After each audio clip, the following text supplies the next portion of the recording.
അപ്പം ഇന്നത്തെ നമ്മുടെ റെസിപ്പി വീണ്ടും ഒരു ബ്രേക്ക്ഫാസ്റ്റിൻ്റെ റെസിപ്പി തന്നെയാണ്. അപ്പം നമ്മൾ ഉണ്ടാക്കുന്ന ബ്രേക്ക്ഫാസ്റ്റ് പുട്ടും കടലക്കറിയാണ്. ഒരുവിധം എല്ലാവർക്കും ഇഷ്ടപ്പെടുന്ന ഒരു ബ്രേക്ക്ഫാസ്റ്റ് അല്ലേ പുട്ടും കടലയും.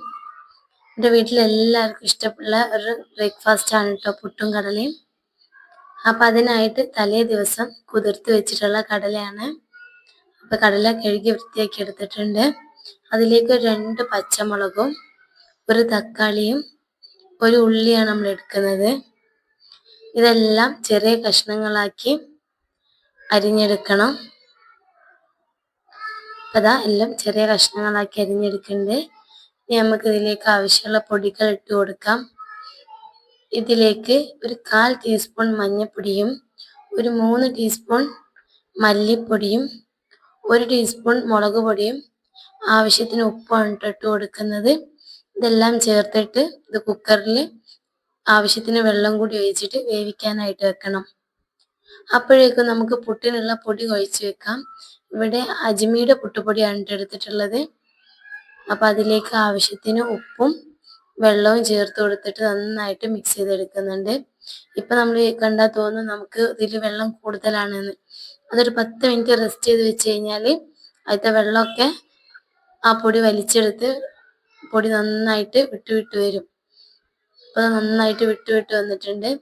അതിനിടയിൽ നമ്മൾ കറിയിലേക്കുള്ള തേങ്ങ കൂടി അരച്ചെടുക്കണേ.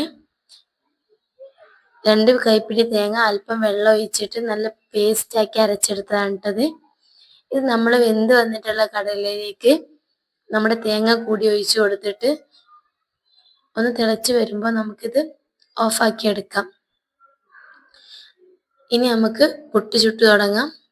അതിനായിട്ട് ആദ്യം തേങ്ങ ചിരകിയത് കുറച്ചിട്ട് കൊടുത്തിട്ട് പുട്ടിൻ്റെ പൊടി കൂടി ഇട്ട് കൊടുത്തിട്ട് നമുക്ക് ആവിക്ക് വേവിക്കാൻ വേണ്ടിയിട്ട് വെക്കാം. അപ്പോഴേക്കും നമ്മുടെ കറി ഒന്ന് ഇനി വറവിട്ടെടുക്കാനാണുള്ളത്.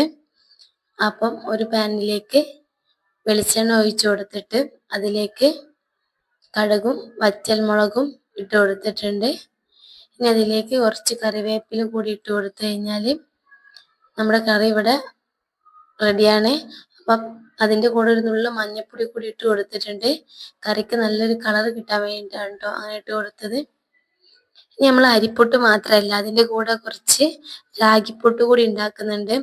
അതിനായിട്ട് റാഗിയുടെ ഈ പുട്ടിൻ്റെ മിക്സ് ഒരു പാത്രത്തിലേക്ക് ഇട്ട് കൊടുത്തിട്ട് അതിലേക്ക് അല്പം ഉപ്പും ഇട്ട് കൊടുക്കുക. എന്നിട്ട് അതിൽ കുറച്ച് വെള്ളം ഒഴിച്ചിട്ട് 1 മിനിറ്റ് മാത്രം ഒന്ന് കഴുകിയെടുക്കുക. ആ വെള്ളത്തിൽ നന്നായിട്ട് നനച്ചെടുത്തിട്ട് ആ വെള്ളം ഊറ്റിക്കളയാണ് വേണ്ടത്.